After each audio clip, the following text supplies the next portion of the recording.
عندهم مصنع مواسير. مين؟ هو يا عم مصنع يا عم. بيجيب ماسوره مصلحه ليك ولو خد بالك. السده دي ما بتطير بتقرا في الدنيا. جدع. يا ايوب يا معلم. برضه تعبت نفسك وجبت كوبايات. بقول هو قبل ما بيجي يكون انا بيبرد قلت يا له هات ايوب. البراد بتاع البراحليه وكله، لا قاموا بدل ما تعرف نفسك. يا عم الله ينور. حلوه العقاره دي.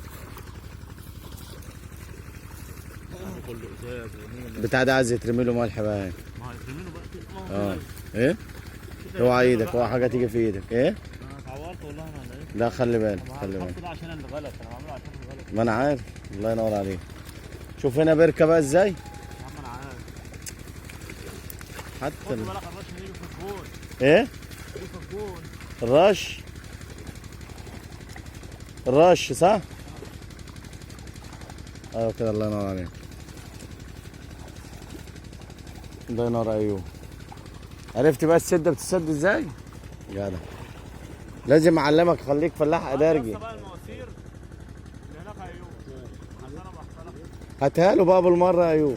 هاتها له يابا. ماشي اقعد بس دلوقتي بقى. روح. اقف المكنه. لا ما يخلصوا بقى عشان نربط بقى بتاعتي على طول. اصبر شويه اما يتم.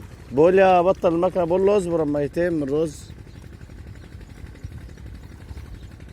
حلو الله ينور يا معلم. 10 دقايق.